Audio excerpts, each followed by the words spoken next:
Assalamualaikum warahmatullahi wabarakatuh. Selamat datang di kelas online. Pada video kali ini kita akan belajar tentang scraping dasar menggunakan Python.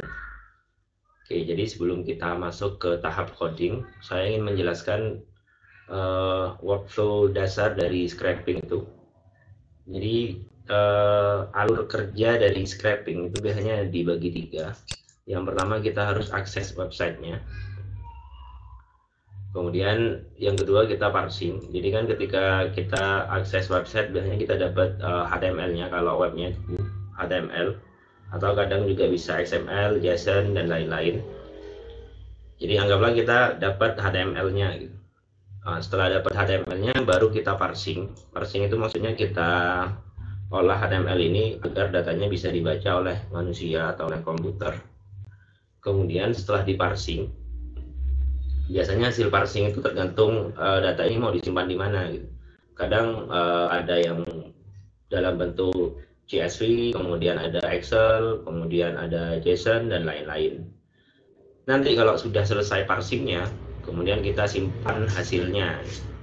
Jadi seperti yang saya katakan, hasilnya ini nanti bisa dalam format CSV, JSON, Excel, kemudian dan lain-lain lah. Nah, setiap ini biasanya kita akan pakai yang namanya library gitu, atau modul. Oke, untuk akses website kita akan menggunakan library request. Ini gunanya untuk melakukan HTTP request. Jadi biasanya kalau kita mengakses website itu kan menggunakan browser. Nah, di sini kalau kita mau menggunakan coding, kita harus menggunakan yang namanya library ini. Kemudian setelah kita dapat konten dari website tersebut, untuk parsingnya kita akan menggunakan library lain namanya Beautiful Soup. Jadi dengan library ini kita akan mudah mengolah HTML. Kemudian kalau kita punya data yang lain dalam format yang lain, contohnya XML, kemudian JSON, nah itu ada library yang lain. Kemudian kalau kita sudah selesai parsing, nanti hasilnya itu biar mudah kita akan simpan dalam format CSV. Untuk library yang akan kita gunakan itu adalah library CSV. Ini library bawaan dari Python. Untuk request dan Beautiful Soup itu harus kita install. Jadi kode installnya itu seperti ini: pip install request, kemudian yang Beautiful Soup pip install Beautiful Soup. Kemudian kalau CSV ini sudah bawaan, jadi tidak perlu diinstal lagi. Oke, baik, sekarang kita mulai masuk ke tahap coding. Selanjutnya silakan siapkan projectnya, kemudian filenya juga dengan ekstensi .py ini. Pertama kita install dulu library request dan Beautiful Soup nya. Caranya klik terminal, kemudian new terminal, dan di sini kita install library-nya. Oke, karena punya saya sudah terinstall jadi muncul notif seperti ini. Kalau punya teman-teman belum diinstal, ini harus diinstal ya. Oke, jadi seperti ini cara instalasi library request dan Beautiful Soup 4. Kemudian untuk website yang akan kita scraping, kita akan cari website yang sederhana saja, satu halaman dan tidak susah. Kita akan coba scraping data dari websitenya Kemenak ini. Di sini datanya berisi tentang jumlah penduduk menurut agama. Kemudian nanti kita akan fokus ke tabel ini. Oke, jadi karena untuk belajar kita akan cari yang mudah dulu. Oke, sekarang kita langsung saja ke coding. Pertama kita import dulu library yang kita butuhkan.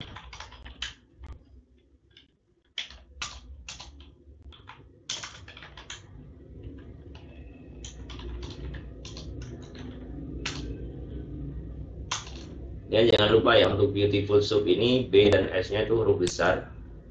Dan yang terakhir adalah import CSV.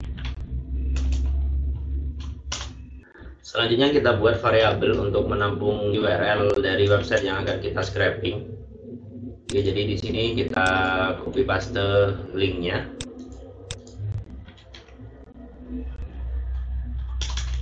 Kemudian untuk mengaksesnya kita pakai fungsi get dari library request.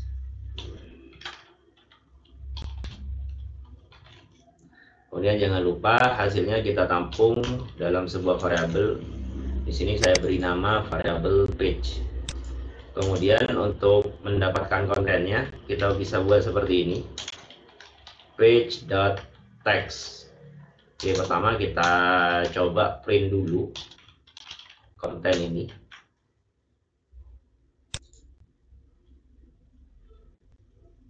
Oke, sudah masuk ya.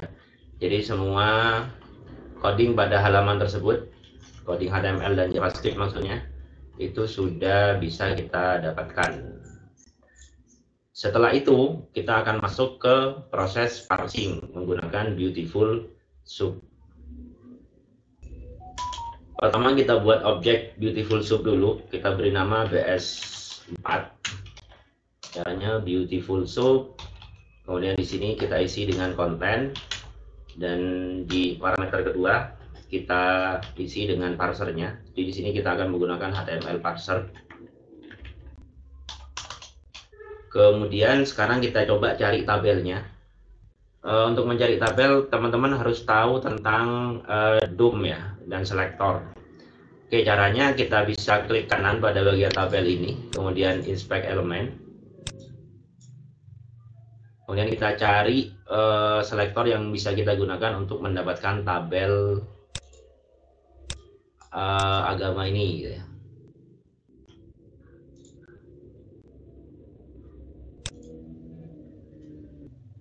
Oke, yang ini ya tabelnya. Saya lihat bahwa kalau kita klik ini mengarah ke tabel. Kemudian tabel ini punya ID namanya tabel data.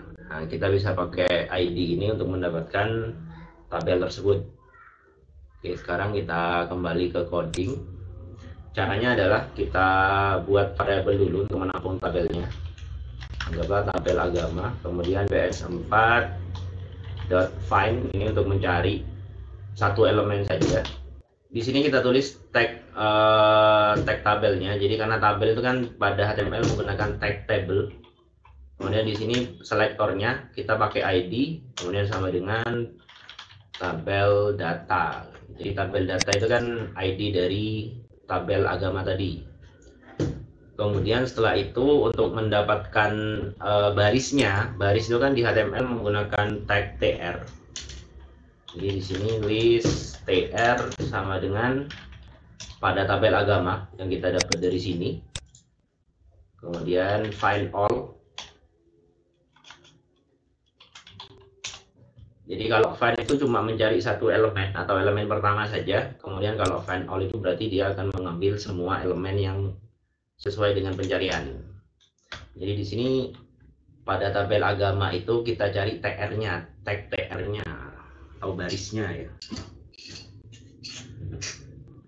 Oke, setelah ketemu, pertama sebelum kita parsing ini kita coba buat headernya dulu dan kemudian kita tulis di CSV.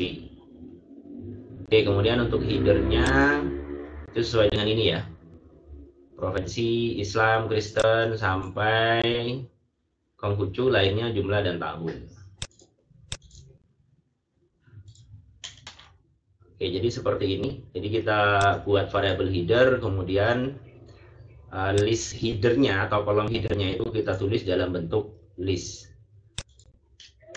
Kemudian untuk menulisnya di CSV kita buat objeknya dulu, writer, kita beri nama writer, kemudian CSV, kemudian writer, yang di sini open. Kemudian parameter pertama itu kita tulis nama filenya, contohnya output.csv. Kemudian di sini metodenya write, jadi untuk nulis. Kemudian untuk new line-nya kita kasih string kosong seperti ini. Kemudian untuk menulis headernya, caranya adalah write row, kemudian header tadi. Oke, jadi seperti ini. Kemudian setelah itu baru kita coba ekstrak list tr-nya ini. Jadi di sini saya akan menggunakan perulangan for tr in list tr. Kemudian di sini kita akan buat variabel penampung untuk menampung setiap data pada baris tersebut. Jadi nama datanya adalah nama variabelnya adalah data. Kemudian ini adalah list. Kemudian pada baris tersebut di sini kita akan mencari semua kolomnya atau TD-nya ya. Di sini saya beri nama list TD. List TD itu dicari pada tag tr, kemudian find all TD. Kemudian di sini saya buat perulangan lagi untuk mengambil semua kolomnya. For TD in list TD. Baru di sini kita simpan satu persatu data itu pada variabel data.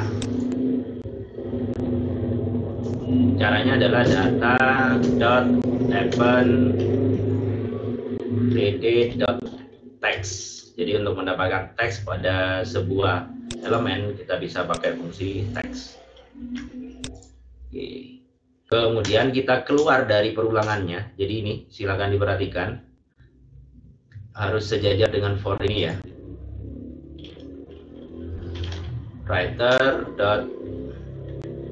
Write row. Jadi setiap data pada baris tersebut kita tulis di CSV-nya menggunakan fungsi write row. Oke, jadi sudah. Sekarang kita coba jalankan. Oke, oh ini ya. Ini kita komen dulu biar tidak muncul. Oke, saya jalankan lagi.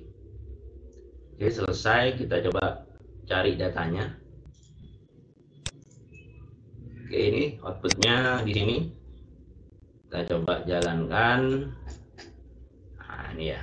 Kita sudah dapat semua data dari tabel yang ada di website yang kita scraping. Jadi seperti itu cara untuk scraping menggunakan library request dan Beautiful Soup. Oke, kurang lebihnya saya minta maaf, semoga bermanfaat. Assalamualaikum warahmatullahi wabarakatuh.